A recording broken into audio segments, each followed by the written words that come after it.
Your brother Drew. Huh? Yes. Okay. All right, we're going to continue on. Here we go. Okay. Friends. Oh, I got to go back.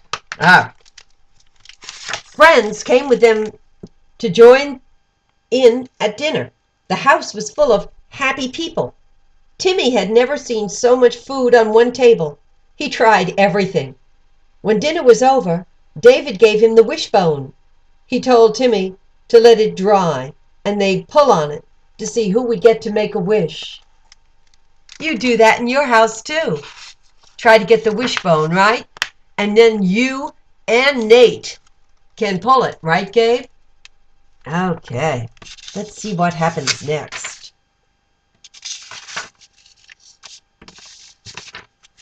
Okay. December came and brought with it colder weather. Mary and David bought Timmy a heavy coat, a snow parka, and gloves. His mother gave him a new backpack, and he put his shoebox in it. He carried it to school each day, and in the afternoon, he'd hang the backpack on the closet door where he could see it while he was doing his homework or when he went to bed at night. It seemed everybody in the small town where Mary and David Holmes and Timmy lived knew about the shoebox, but only Timmy knew what was inside it. Sometimes children on the bus would ask him what he had in the box, but he'd just say, "Just things." "What kind of things?" He would shrug, but he would never say. I wonder what's in that box, don't you?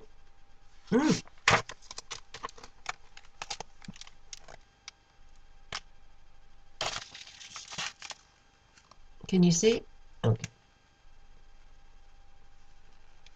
The church where Mary and David Holmes took Timmy had a Christmas program each year. Everyone dressed in costumes. This year, part of the program was to include acting out the nativity while the choir sang. "We need lots of children for the parts," Chuck, the program director, said. "The choir will sing about the angels who spoke to the shepherds in the fields, and there's a song about the wise men who came from faraway lands to see Jesus. And of course we need a girl to play Mary and a boy to play Joseph." "What about Jesus?" Timmy said. "Latasha has a baby brother," one of the girls said. "She could be Mary, and her baby brother can be Jesus." "That's a great idea," Chuck said. Chuck noticed the look on Timmy's face when all the parts were filled. He said to Timmy, "We could use another shepherd." "I'd like to be a wise man." There were already 3 wise men, but Chuck thought about it and nodded his head. "You know, the Bible doesn't say how many wise men came to see Jesus. There might have been 4. There might have been more than that. I'll ask the lady making costumes if she can make one more for you." The lady was very happy to make a costume for Timmy. She spent extra time on it because she wanted it to be very special. She made a long blue robe that went to his ankles. She made a sash of many colors and a long coat of beautiful brocade with purple and gold. Then she made a turban for his crown and put a big rhinestone on the front and some colored feathers on the top. Wow, that's a great costume, isn't it? That's really special. Okay. Let's see. When the night came for the program, everyone was so excited that no one noticed Timmy holding his old shoebox instead of the fancy jewelry box he was supposed to carry. One by one, the wise men laid down their gifts for Jesus. But everyone sitting in the audience in the big church social hall was looking at Timmy. Timmy's mother had come to see him in the program. Mrs. Iverson, the social worker, had come as well. So had Mrs. King, his school teacher. They all held their breath when it was Timmy's turn to lay down his offering. He looked like a real king in his royal clothes. The lights were on him, and the sparkles on his coat made him shine.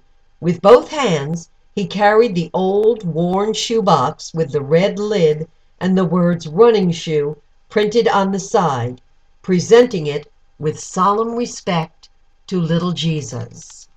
Oh my goodness, he's giving his special shoebox to little Jesus. Oh. Timmy stood up. He turned and smiled at his mother and at Mary and David and Mrs. Iverson and Mrs. King. Then he took his place among the other wise men. Timmy sang with the choir, and he didn't worry about the precious shoebox. In fact, he didn't look at it once. His family and friends had never seen him look so happy. When the program was over, Timmy's mother took his hand and went with him for punch and Christmas cookies. Mary and David went with them. So did Mrs. Iverson and Mrs. King. They all said how proud they were of him. When it came time to go, Timmy's mother asked him if he wanted to get his shoebox. "Oh, no," Timmy said. "I gave it to Jesus."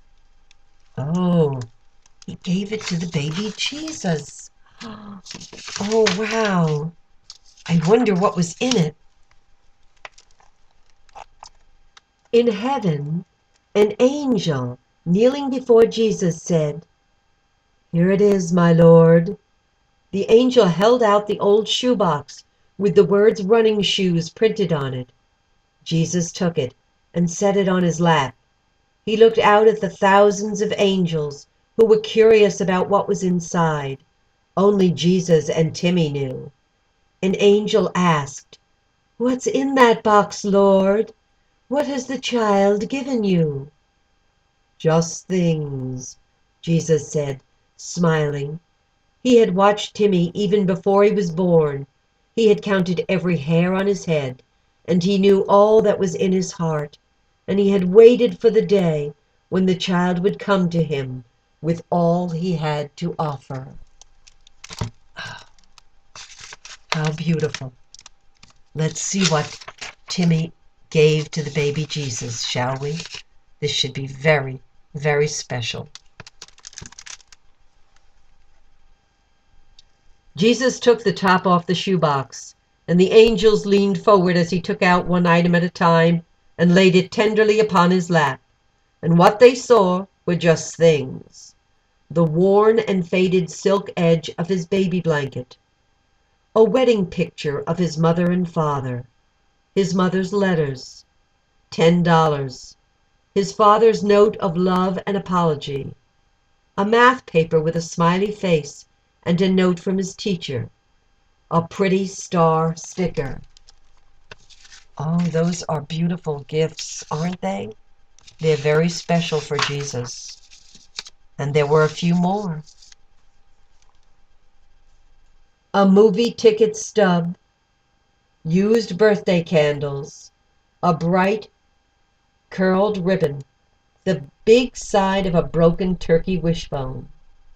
There were things in the box you couldn't see, too. Hopes, dreams, prayers, and many worries and fears. All of them were in the box Timmy gave to Jesus. With tender care, Jesus put everything back in the shoebox. He looked at the angels and said, "Timmy has given me the most precious gift of all, the faith of a child." And that is what we should all give to Jesus. Our faith, our belief in him.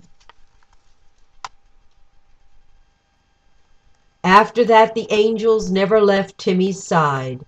They were with him when Mary and David invited Timmy's mother to come and live with them. They were with him when Mary and David had a baby of their own. The angels were with him when his father got out of prison in time for his high school graduation. They surrounded Timmy as he grew up, married, and had children of his own. In fact, angels surrounded him and protected him all the days of his life. Finally, When the time came for them to go with him to heaven, he went straight into the waiting arms of Jesus, who loved him very much. Just like Jesus loves you, Gabe, and you, Nate, and your brothers, and your mom and dad, and all of us. And he has your special box of hopes and dreams and prayers. And he knows every one of them. And his angels are always with you. Merry Christmas. I love you.